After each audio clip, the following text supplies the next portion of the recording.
Hi, Sitan Musoni, the Merchant of Success. Welcome. And today we are going to talk about how do you turn setbacks into comebacks and leverage diversity 2.0. Right. There are 5 segments I always look at: the clarity, the what and the why, the mindset, the strategies, the skill sets, and the mastery.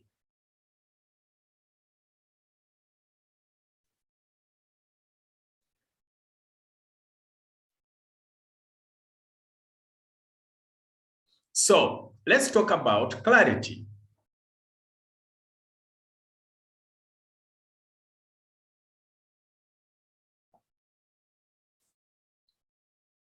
I like that quote from Henry Ford. He says that life is a series of experiences, each one of which makes us bigger, even though sometimes it's hard to realize this. For the world was built to develop character, and we must learn that setbacks and griefs which we endure help us in our marching onward. So meaning sometimes these challenges, they usually help us to move forward bigger, better, and stronger. So why is this important? There are a couple of reasons why this is important.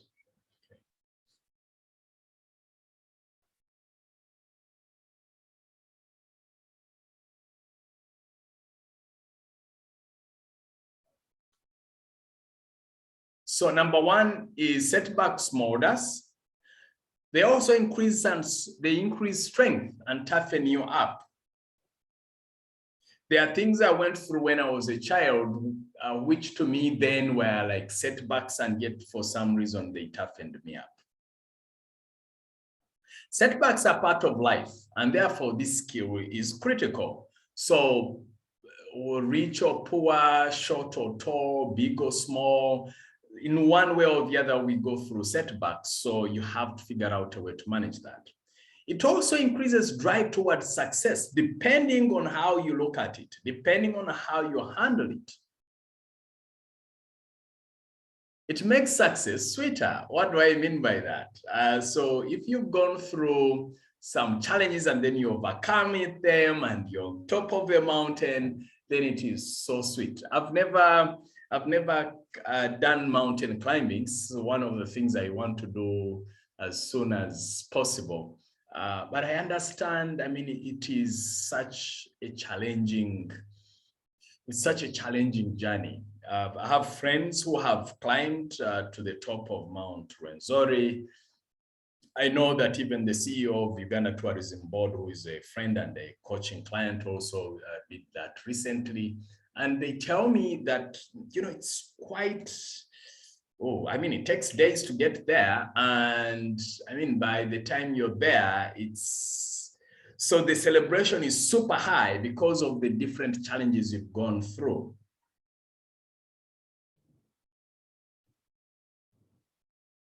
So when you look at that, so there are some characteristics that will help you to overcome setbacks. And of course, I'll go a little bit in detail when it comes to mindset, strategies, and skill sets. But the first one is self-awareness. You need to know what's inside you, what is around you. Self-awareness is a skill that, or characteristic that is extremely important. The other one is optimism.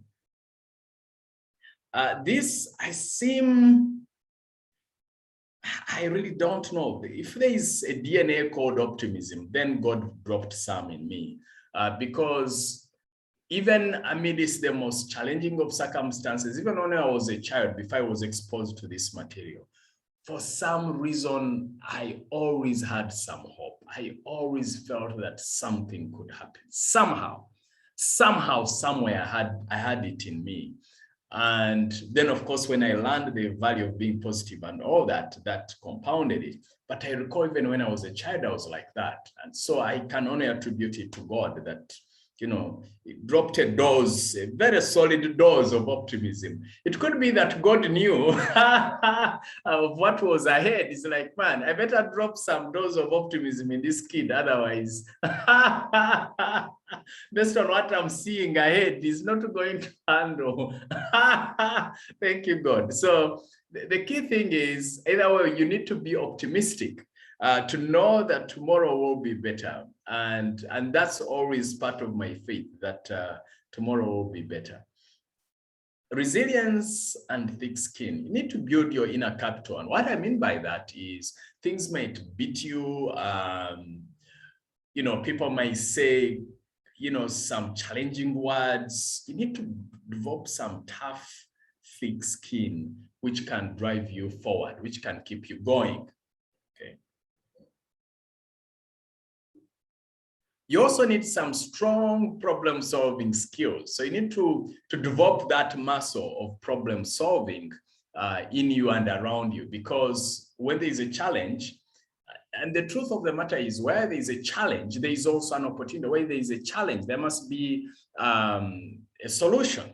Where there is a roadblock, there must be something to unblock it. I actually like that imagery. Yeah, for every roadblock, there is something to unblock it, period. Therefore, you need to develop unblocking skills so that when you find a challenge, you ask and develop the capacity to develop solutions. So actually, you know what?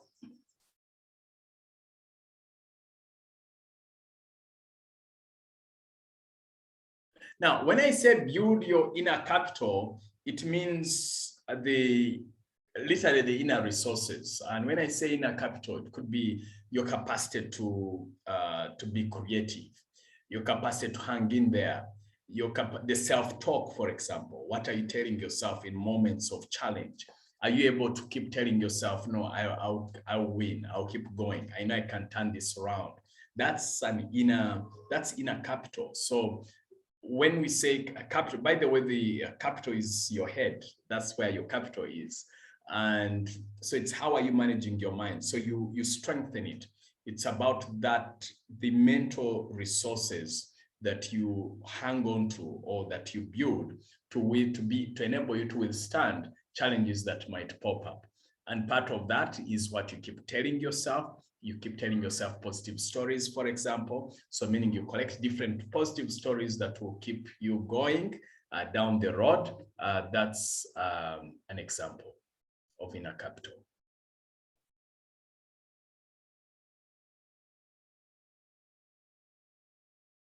Let's look at the mindset. Mindsets that will enable you to overturn setbacks. The first mindset is to ask, what do I learn from this? So meaning you pick your lessons. If life beats you, you borrow lessons from the beating. You don't just stop at the beating and crying. No, you borrow the lessons. It beats, you borrow. All right, beats you again, you borrow another lesson. And you get lessons by asking, what do I learn from this? That should be your mindset. Not just crying and whining. Next, the other mindset, which I've talked about in one way or the other in some of the sessions before, that this happened for a reason, and that reason is good. Now, the truth of the matter is sometimes, or usually, goodness is delayed. When I say delayed, I mean it's not yet clear to you. But in God's eyes, it is super clear. So you need to think about the idea or the concept that if it has happened, there must be a good reason for it. And when you think that way, it liberates you. When you think in negative terms, of course, and please get me right here, because there are moments where things have been extremely tough and I could not even get myself to think that way. And there are those moments where you may not think that way. And I'm saying once you get that little breather, quickly switch your mind. and say, this must be for a reason. And what I found helpful is in such moments is to say, look, I may not see the reason. God, give me the grace, open my eyes to see the good in this. Please make it super clear as fast as possible, because sometimes when the reason is not clear super quick, then you cry for a long time. So that's something I use in that moment, and I also advise my coaching clients to engage. The other mindset, which is very useful, is this is only a moment and it shall come to pass. Because again, it's for a reason and a season.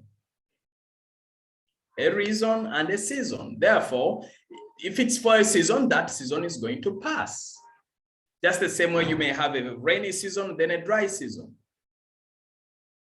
So once you know that that too shall pass, and I remember yesterday someone said that nothing is permanent.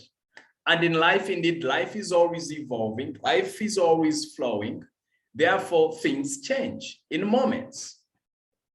Therefore, once you have that perspective that this shall come to pass, it gives you hope, because sometimes all you need is that glimmer of hope.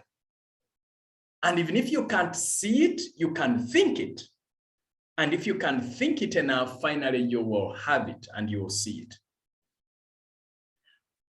One of my favorite teachers, the late Wayne Dyer, used to say that some people say that I will believe it when I see it. And he says, no.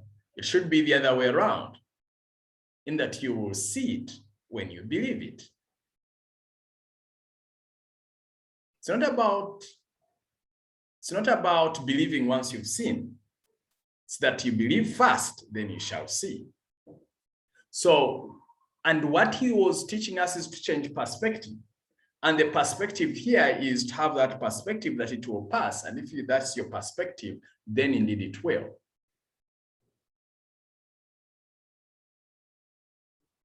The other perspective is to remind yourself that usually, not always,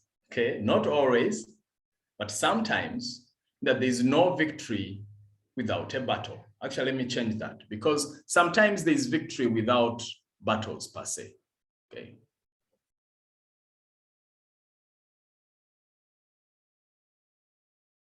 Sometimes, let me change that live. Yeah, so sometimes I get clarity when I'm teaching. Sometimes victory is preceded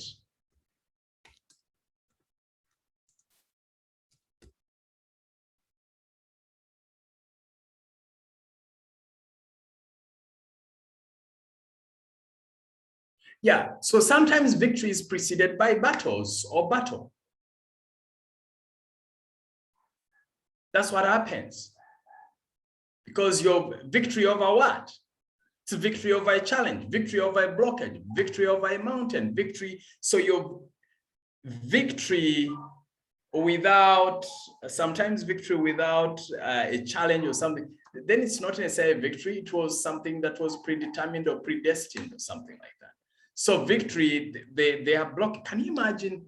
And sometimes there are deep thinkers who believe that this is a game we've somehow created, because you can imagine a soccer game where someone is playing and then one team is playing, the others get out of the way and they score. You know, it wouldn't be exciting life. Okay, it wouldn't be an exciting game. So now, though that's a conversation for another day, that we could have played this game the way it is. We've created this game to be that way. So just remind yourself. And so how you can use this mindset, what I foresee, what has just come to me right now, is to say, look, a blockage, a challenge is a sign that victory is on the way. Because what's victory without a challenge? What's victory without a test? Then there's no victory. It's not about victory. It is smooth sailing. That's not victory. So what I'm encouraging us to adopt now, which I've never had someone put that way, is, look, a challenge is a sign that victory is on the way, because victors, we declare victors, or people get on the podium. I've watched a few sessions of Olympics. So people go on the podium. Why? Because they have gone through many battles and challenges. Therefore, a battle, a challenge, a blockage, a hill is a sign that victory is on the way, is on the other side, okay? Actually, it can also be that victory is on the other side. On the other side of the challenge is victory.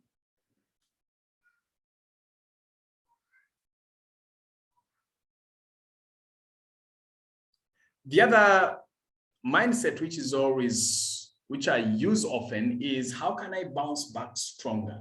And I should also add, not only stronger, but wiser. How can I bounce back stronger and wiser? That should be your other question. How can I bounce back stronger and wiser? Because sometimes we go through stuff because we didn't make proper decisions or good decisions. So meaning you just need more wisdom. So that should be your other mindset. How can I bounce back stronger and wiser? Not crying, I'm beaten and crushed, but how do I bounce back stronger and wiser?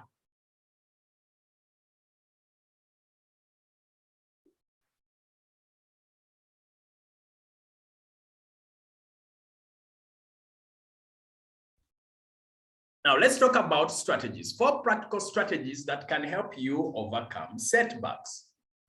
The first strategy is you focus on what you can control. Focus on something you can do or fix, no matter how small.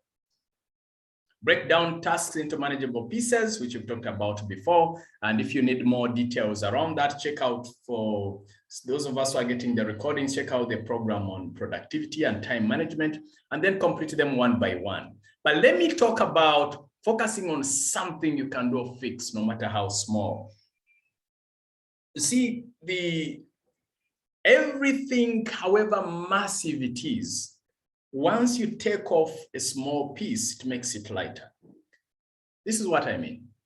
Let's just suppose you're carrying 100 kilograms of weight and you want to get all of it off. Removing 1 kilogram will make it a little lighter. You may not feel a big difference, but guess what? The calories you're going to spend with 1 kilogram less are going to be very clear. So what can you control? Now, I'll give you something. I'll give you a tip. Let's just suppose you don't have a job right now. You may not have full control over someone giving you a job, but the one thing that is within your reach or something you can do or fix is you update your CV, update your LinkedIn profile. Recently, I was talking to one of my mastermind coaching clients. I was looking at her profile. I said, hey, you need to update your profile. Put your picture. That's something that is within her reach. Not that. So the point I'm making is there are those small things, but overall, they make a difference. So you say, okay, there are these 10 things I need to do to make sure, but for now, where I am now, what is within my reach? What can I do? What you can do, what is within your reach is that you have data and you can email people. The thing you need to do is to overcome your fear. Focus on what you can control. Number 2, the second strategy is opportunity search. What are the opportunities in these circumstances? What has the setback freed you from? What can you use? What can you use all this time for? As an example, let's just suppose you had an engagement and all of a sudden, boom, there's a blockage. What can you use all this time for? That's the opportunity. Fine, there is one door which has been closed. I mean, before lockdown, we had some opportunities that we were supposed to do some trainings and all that. Then when this happens, so how can I use this time? Talking to you is one of those opportunities to add value. As an example, there's time. Time is an opportunity. It's a door that has been opened. One has been closed. But the danger is most people spend time looking at the closed door and cry over the closed door. Meanwhile, going to say, hey, there's another door here. Where are you? So you need to look. So you say, this door has closed. Which other door has opened? You look, you turn, you look, and you'll be surprised how many doors are open. So that means you need to ask yourself, what are the opportunities available right now? That's one. Two is, what has the setback freed you from? Sometimes there are things where you know, it could be a romantic breakup. Sorry about that. And at the same time, you never know.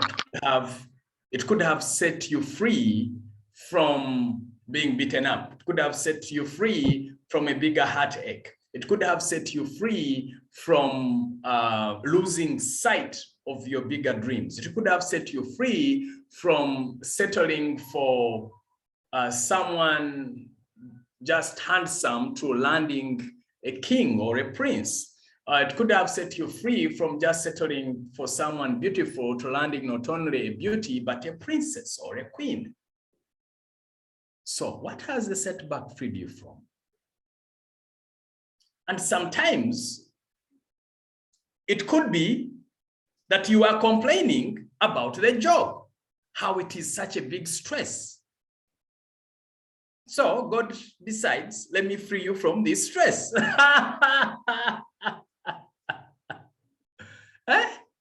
You are complaining about the partner, how your partner is giving you too much stress. So God is like, you know what? Let me free you from this stress.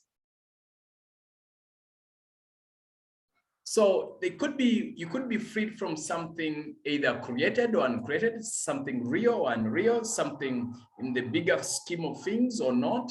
But the point I'm making is sometimes usually these times, either you're freed from something or you're being led to something. Oh, I like that. That's even better. You're being led to something bigger, or you're being freed away from something dangerous, more dangerous than the current setback. That's why when you look through your life, there are those moments where you felt it was a big setback.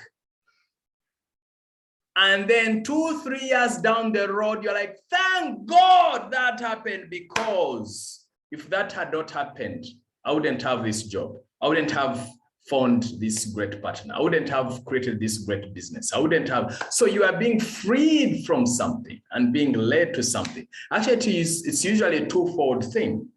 Being freed from something, being led to something. So that's opportunity search strategy. You search, you search, you search, you look for the light. The other strategy is the foundation building strategy. So you put in place a mechanism to safeguard you from such situations in future. You build onto the lessons, you set up systems. And as this could be school or new relationships or side income or backups, among others. So when there is a setback, then you're able to, one of the strategies is to use it as a foundation for something bigger and better.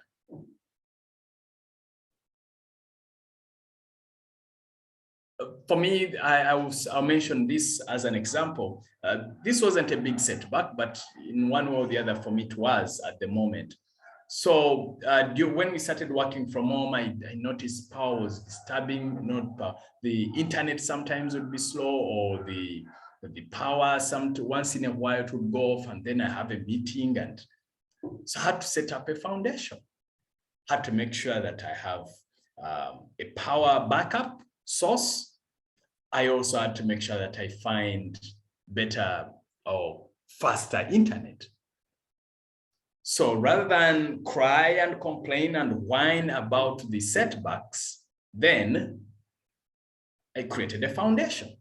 to make sure that in future I'm in a better place. So now if power goes off, I'm not scared. If internet goes off, I have a backup.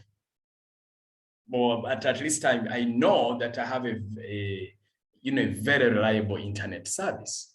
Okay. So you ask yourself, you can choose to look at that and say, okay, what do I need to put in place to make sure that this thing in future, if it pops up again, it is solved? How do I make sure that in future, by the time school fees time comes around, I am ready for school fees? You think of options. The other strategy is the forward focus strategy. Take action on the perceived or real opportunities. Get up and get going. Celebrate that you had the opportunity and point your energies towards Project New Day. I like that idea of Project New Day. Project New Day. Project New Me. That should be you. Project New Me. Project New Day. Project New Business. Project New Career. And you look forward to that. And you say, look, this is it. That Project New Ideas. Project New Business. Project New Career. Project New Car. Project New Partner. Project New Book.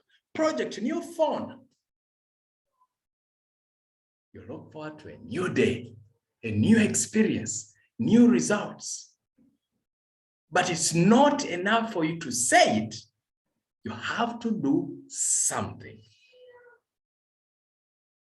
You get off your behind, get up, and do something. That might mean a phone call, it might mean an email, it might mean telling someone I'm sorry, it might mean forgiving someone, it might mean writing a new letter, it might mean something, whatever it is. But you have to look forward to something. You have to look forward to something. And when you look forward to something new, to some new something, and you take action, then you get closer. And before you know it, boom, you're on the victory song, you're on the victory podium with a medal. Yes, you did it. Then people will say, you're very lucky. And then you're like, hey, well, you don't know what I went through. My wife was sharing with me an Elon Musk post where Elon Musk was saying that, you work for, he works for, is it 18 or 16? I believe either 16 or 18 hours a day, 7 days a week. Meaning Monday to Sunday, the guy puts in 16 to 18 hours. And then people say that I'm lucky. He has created his luck. He takes massive action. He's a big thinker, but he also takes massive action. So it's you need to look forward. And that means you look forward with hope, but you back it up with great action.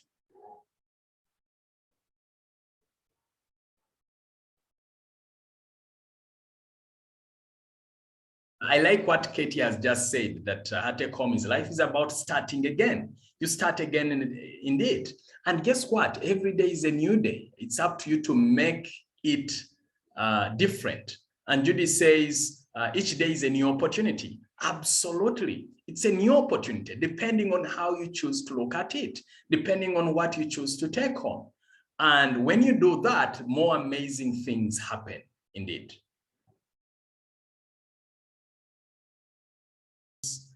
Share, then it must be powerful. Go ahead, Belle. I shared with them, with the people who are in my group in the breakout rooms. I shared the quote that I always like to follow, which is accept what is, let go of what was, and have hope in what will be. So you have to accept the setbacks, that is whatever you're facing. Let go. If it has happened, it has happened. Instead, focus on the positive. Look for the opportunities in the setbacks, and then have hope in what will be. Work on something. Use the positives in the setback to work on something much better and get to much higher, better levels than where you are. So that's what. Brilliant. Yeah. No wonder Justin wanted you to share it.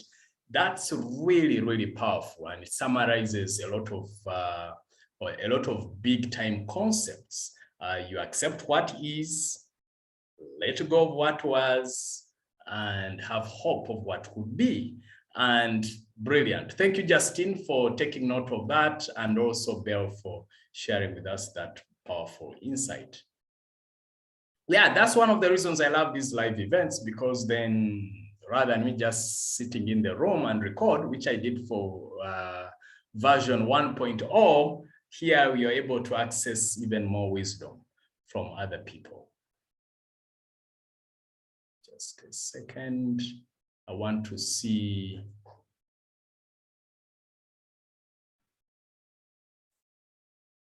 All right, let's look at the skill set. 6 steps to overturning setbacks. 1, accept the situation. The earlier you accept, the better. Ask positive questions that move you forward, which goes back to that saying that Belle shared with us. You accept what is, accept the situation. It is what it is indeed. And always when you're, let me put it this way, questions are very, very powerful. This is something I was gifted. When I say gifted, you know, I landed on that wisdom of questions when I just finished campus. Tony Robbins' book, I believe, Awaken the Giant, Awaken the Giant Within. So I would highly recommend it. It's an old book, but classic. It really opened up so many things for me. But one of the things he mentioned there was that the quality of your life is determined by the quality of the questions you ask yourself. So what questions are you asking yourself? So whenever you ask yourself a question, ask yourself, is this question moving me forward, keeping me in the same place, or taking me backwards? And if it's not a positive, or what I like calling a creative question is one which moves you forward. So this is what I mean. When you are amidst a challenge, you could ask, why me? That will take you backwards, and you start recalling all the bad things. Why is this happening to me? Then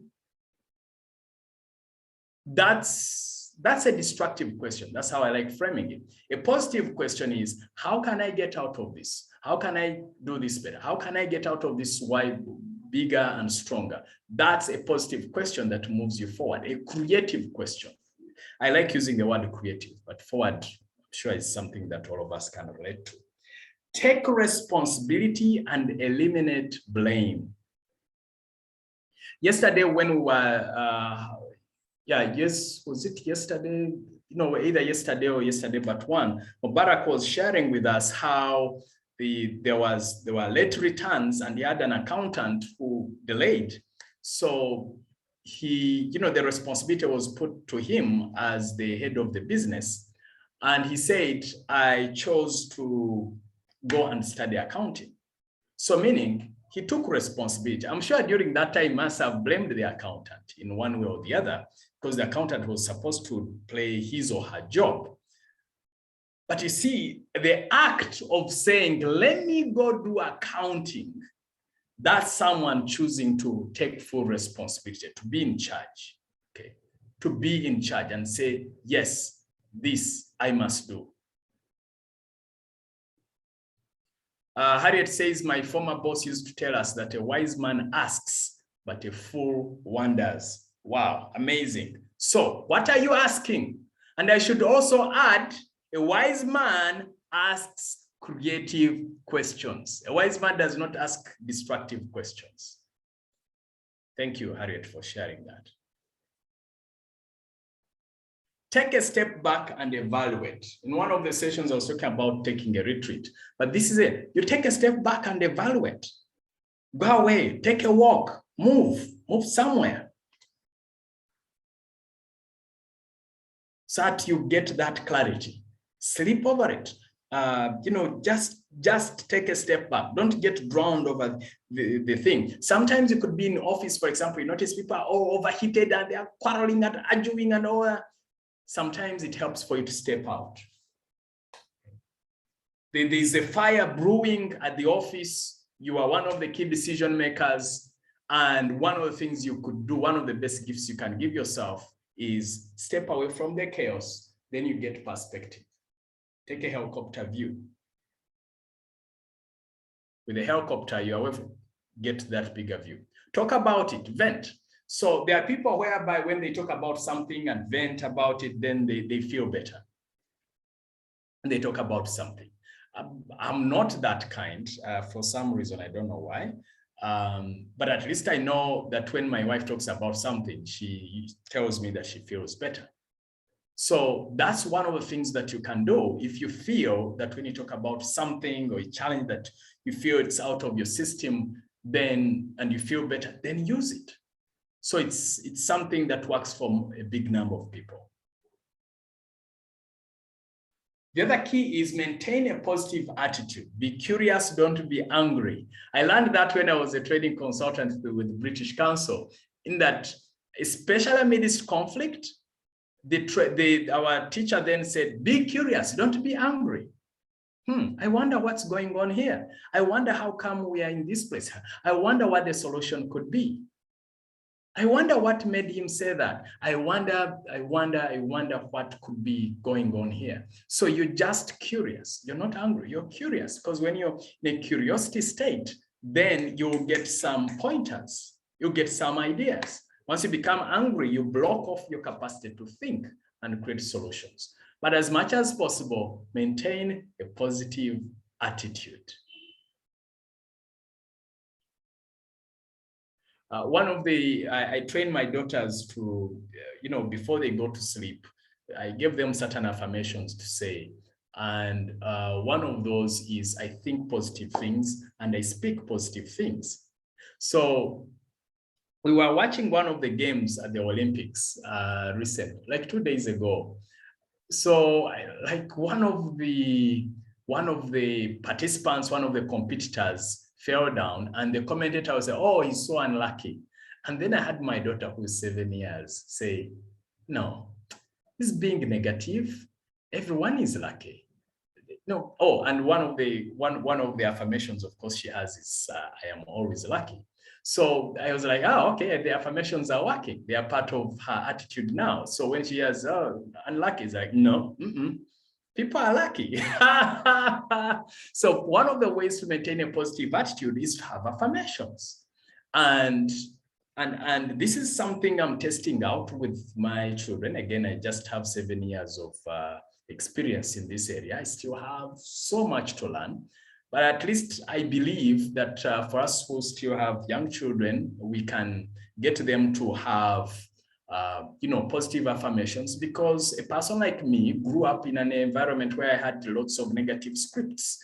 I would hear from one negative thing to another. So one of the things you can do is to consciously do affirmations to maintain a positive attitude. Always believe that it's possible. And then when you're amidst this challenge, you also need to connect to others, because through other people, you can find solutions, you can find help, you can find people who have overcome those challenges or those issues. And then next, once you've gone through all these steps, then you set yourself up for action. And like I said, you have to ultimately, in the end, you have to execute some action of some kind, because without action, then all these things are not helpful. So start with better questions, choose to take responsibility, and then step back to reflect on it, to reflect and evaluate the situation. Also, talk about it if this helps you to vent, especially when you're angry about something. And then through it all, remember to keep a positive attitude and be curious. Connect with others to find solutions, to find people who have won at this game, because for every challenge, there are many people who have gone through stuff. I remember there's something I was going through personally, which I will not share right now. And then someone's like, yeah, you mean that? Come on. I mean, you just need to think this way. And that really has helped me big time. And then finally, take action. Take action, my friend, and win.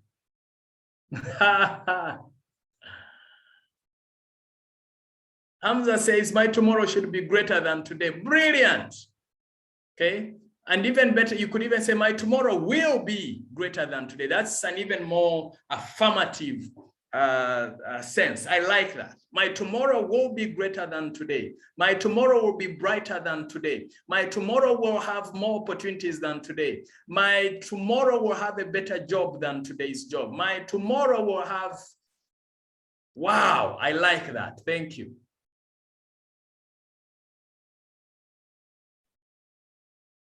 Katie has just added something here, which I love. Say, talking about it, you need to be careful to whom you're talking to.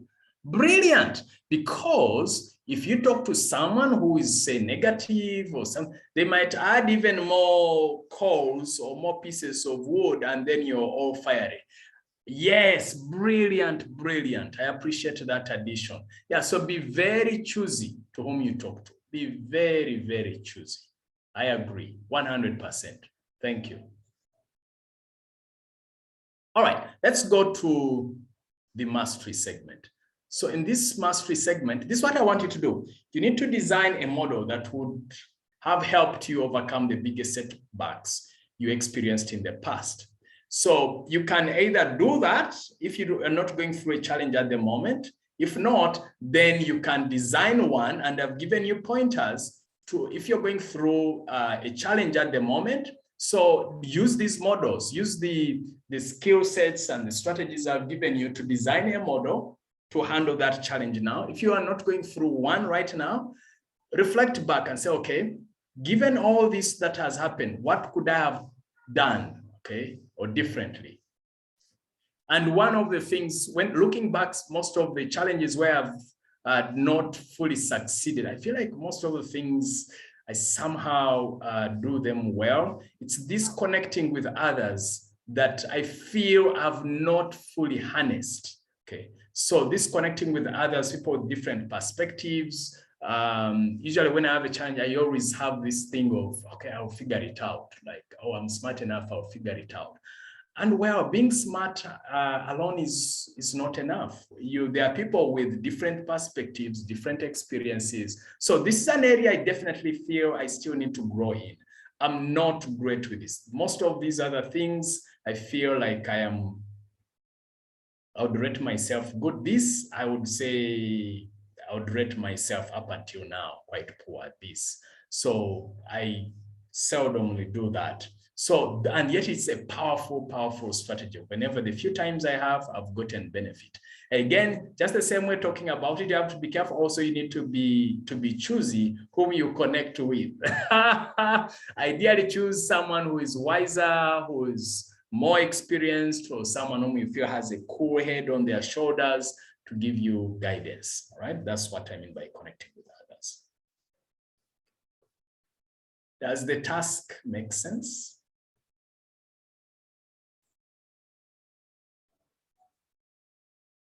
So please remember to reflect, what did you find most useful in this presentation, and how are you going to implement the lessons moving forward in your life and career stroke business. All right, cool. Okay. So there was a question around, how do you talk or share challenges with trusted support team without looking like you're whining?